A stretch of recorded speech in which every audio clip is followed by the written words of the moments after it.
para tudo que aconteceu, né? Você ainda voltaria para a política? Assim, sei lá, se o Lula te convidasse para ser ministro do governo dele, você toparia, por exemplo, uma coisa dessa? Olha, eu devo dizer com a maior sinceridade do mundo, só em caso de guerra mundial. Bom, mas Porque, você está disposto a servir, pelo jeito ainda. porque, porque, imagine, eu quando estava ajudando um candidato de centro, Eu quero me beneficiar desse cenário, eu preciso alocar o meu capital de tal forma para que eu possa gerar um alfa em relação ao mercado por ter tomado decisões inteligentes e estratégicas.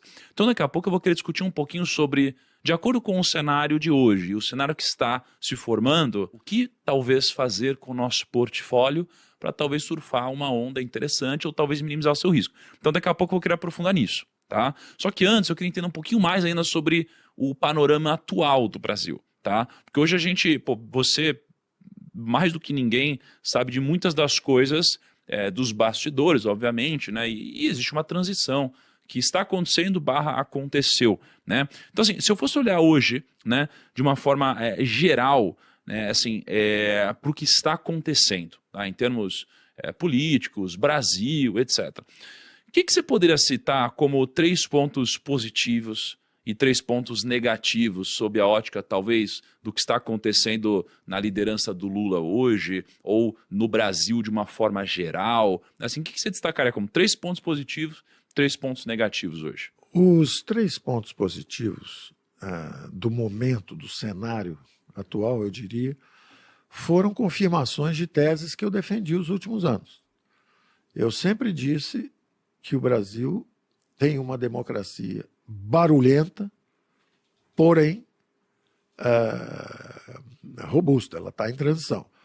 Então, essa barulheira toda, como eu disse antes, é o resultado da emergência, da revelação, do surgimento da centro-direita brasileira.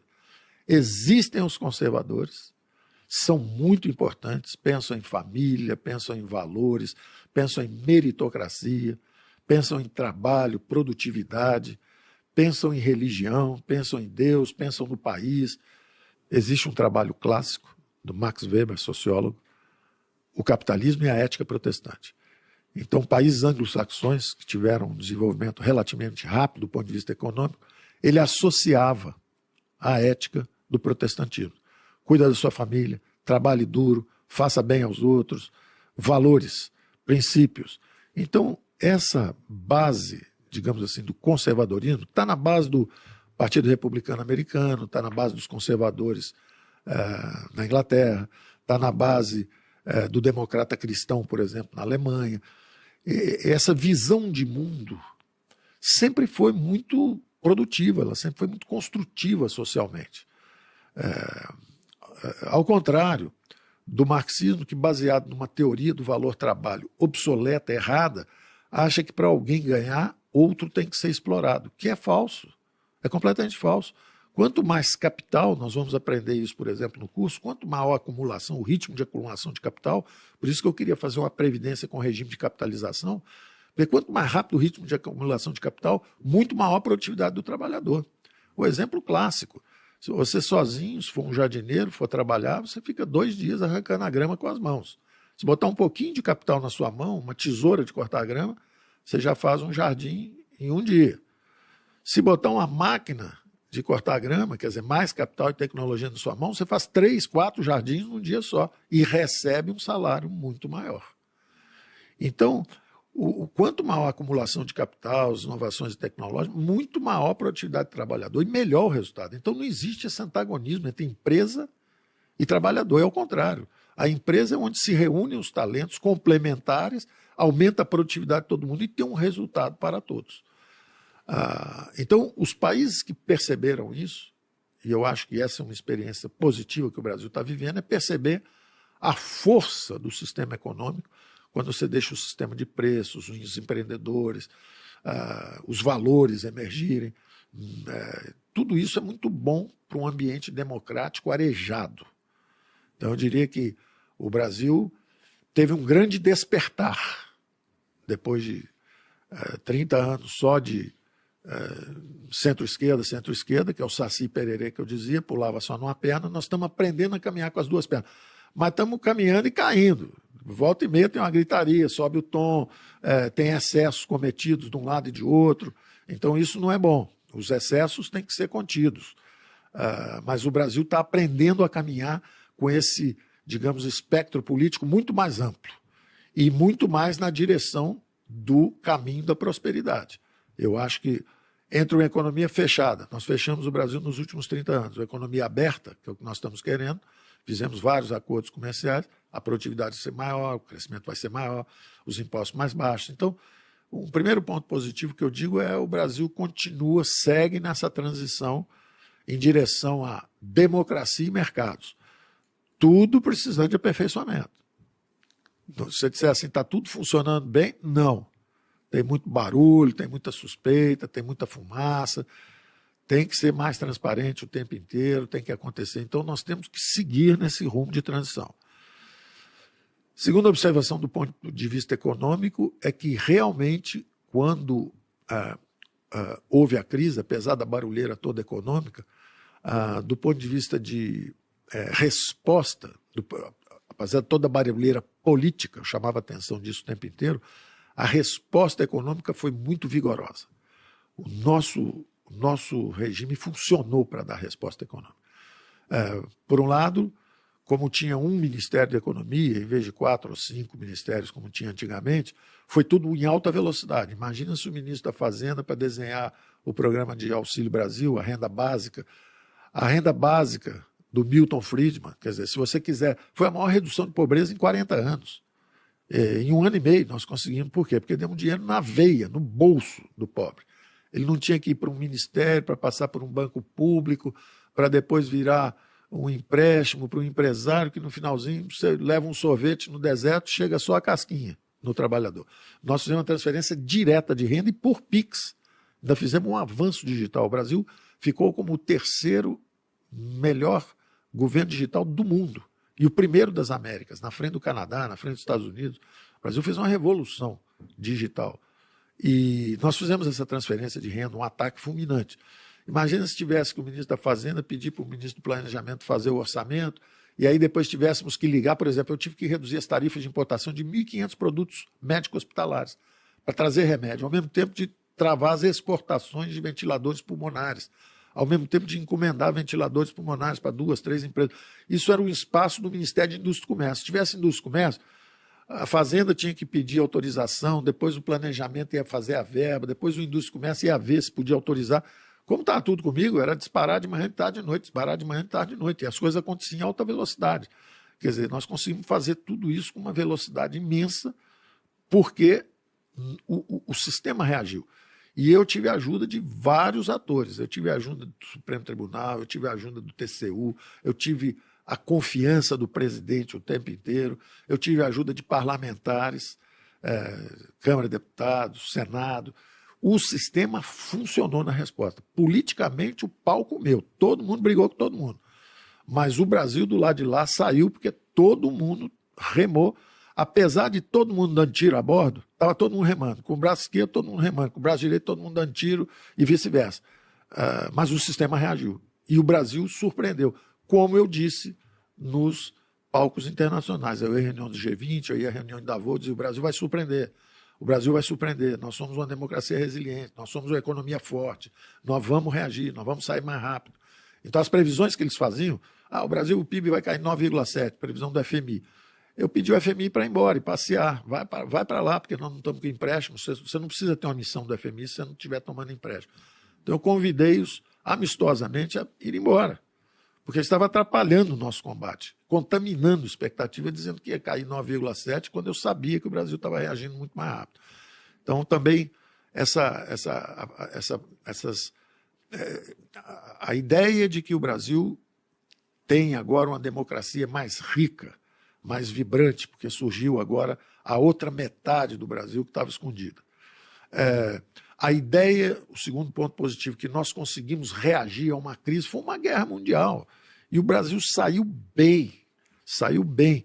Eu não vou avaliar, do ponto de vista político, do ponto de vista médico, se morreu gente, mais gente, menos gente, mas eu vi o seguinte,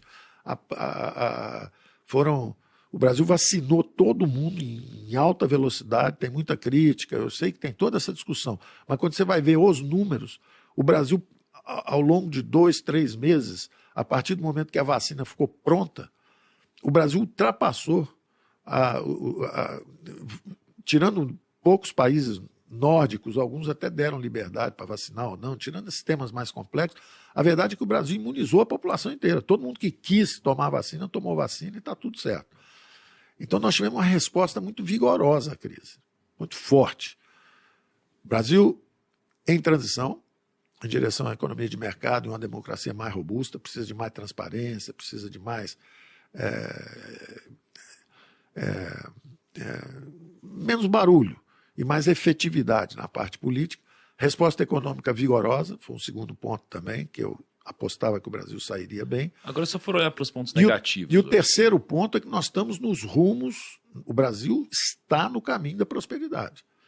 Nós estamos, como eu disse, com 2 planos Marshall de pipeline. Um plano de Marshall era 100 bilhões de dólares, dá uns 800, 900 e poucos bilhões hoje de reais. Nós temos...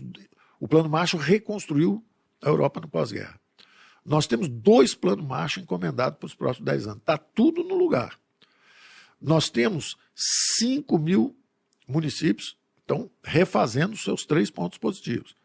Primeiro ponto positivo, a democracia brasileira mais flexível, muito mais representatividade. Liberais e conservadores emergiram. Metade do país, pelo menos, é liberal e conservadora. Segundo grande ponto, a nossa capacidade, nós brasileiros, quando você bota as nossas instituições, e houve um episódio, uma crise, um meteoro, uma bomba que explodiu sobre nós, que foi toda essa crise, nós reagimos com vigor e, finalmente, o terceiro ponto. E estamos no caminho da prosperidade. Reduzimos os impostos, abrimos a economia, temos 2 planos Marshall de encomenda de investimentos, temos um Banco Central independente, garantindo que a inflação não vai destruir o poder de compra dos salários, o poder de compra das aposentadorias, quer dizer, que já está em curso esse programa de estabilização. Então, eu vejo essas vantagens. Você diz os pontos negativos. Mas pensando mais sobre a ótica de hoje, assim, não do passado, mas pensando hoje como está a nossa foto, né? Quais seriam 3 pontos negativos das decisões que estão sendo tomadas? Bom, eu prefiro responder de uma forma socrática, que é o seguinte: o Sócrates era conhecido por fazer perguntas. Quando alguém perguntava para ele, ele respondia com uma pergunta. Então ele fala assim: olha, nós controlamos os gastos públicos.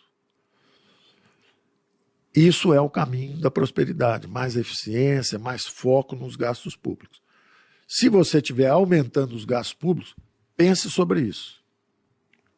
Nós reduzimos os impostos, controlamos os gastos públicos, você pode reduzir os impostos, a taxa de juros cai e os investimentos aumentam, privados. Como eu disse, são 880 bilhões. Se você começa a gastar mais no setor público, você vai gastar quanto mais? 30, 40, 50 em investimento? Cuidado para não derrubar os 800. Às vezes você vai buscar 30 ou 40 de investimento público, sobe o juro e derruba 800 no setor privado. E você volta para a estagnação. O Brasil era prisioneiro da armadilha do baixo crescimento. Nós estávamos prisioneiros lá, sem crescer. A geração dos meus pais assistiu um Brasil que crescia 7,5% ao ano, 10, 15, 20, 30 anos seguidos. Hoje, ao contrário, os últimos 30 anos o Brasil está crescendo 0. Então, cuidado. Se tiver que lançar algum alerta, basta dizer o seguinte: pessoal, o caminho da prosperidade é com redução de impostos, não é com aumento de impostos, não. O caminho da prosperidade é com a abertura da economia. O caminho da prosperidade é com os juros mais baixos, porque o governo está gastando menos. Porque senão, quando o governo gasta mais, vai ter que tomar empréstimo, o juro já sobe. E vai ter que emitir moeda também, porque se ele está gastando mais, ele vai ter que emitir ou dívida ou moeda. Se ele emitir dívida, o juro sobe. Se ele emitir moeda, a inflação sobe. Então o segredo é controle de gastos, você tem que controlar os gastos. Então, eu diria que nós precisamos estar atentos para essas dimensões. Agora, do ponto de vista de alocação de recursos, né, que é um pouco da preocupação, né? Aquele filme que passou ao longo de 30 anos, que é o Brasil gastando cada vez mais, o governo, como percentagem do PIB, 40 anos atrás era 20% do PIB. Aí ele foi subindo, 25%, 30%, 35%, 40%, chegou a 45%. Esse filme que passou ao longo de 30 anos, cuidado para você não repetir agora num fast forward, num negócio assim. Né? Se você, ao longo de 40 anos, você ficou aumentando o gasto do governo, que levou a um endividamento em bola de neve, que levou a juros muito altos, e isso faz o endividamento em bola de neve, levou a inflação mais alta, desorganizou o sistema produtivo. Se você fez isso ao longo de 40 anos, o Brasil parou de crescer, e agora nós já estávamos na rota do crescimento de novo, cuidado, porque se você fizer as mesmas coisas de novo, o resultado vai ser o mesmo. Você começa a gastar muito, o governo gastar muito, os juros ficam mais altos, com volta o endividamento em bola de neve, a inflação não desce tão rapidamente quanto poderia descer, os investimentos privados sofrem. E da mesma forma que a gestão de portfólio, quer dizer, aquilo que eu disse para você, uma empresa que era um hedge fund foi virando um asset management, fazendo alocações, depois entrou no setor real sob forma de private equity. É a mesma coisa com o Brasil como um todo. Quando os juros estão altos, e agora estão altos porque nós estamos naquela situação de que, de um lado, o governo gasta mais, de outro lado, o Banco Central tem que evitar a inflação. Com juros mais altos, os portfólios reagem com uma alocação maior de renda fixa.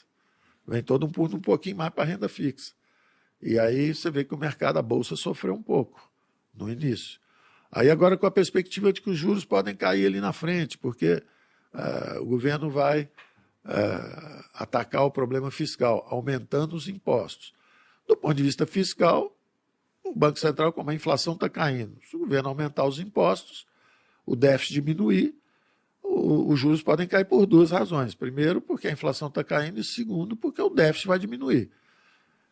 Então, do ponto de vista de portfólio, você já começa a voltar um pouquinho em direção à Bolsa e vai reduzindo a posição de renda fixa, por exemplo. Mas, ao mesmo tempo, você sabe que com o aumento de impostos, o ritmo de crescimento econômico diminui. Aí os private equities, por exemplo, que estavam animados, que viraram fábrica de empresas, etc., achando que o Brasil vai crescer 4%, 5%, já começam a ter dificuldade de encontrar seus targets. Então, tudo isso é um ecossistema, isso vai evoluindo junto. A renda fixa, o juro sobe muito, o povo de renda fixa fica mais animado. E o povo de equity, aí os juros baixam. Aí o povo de ações fica mais animado, o povo de renda fixa vai ficando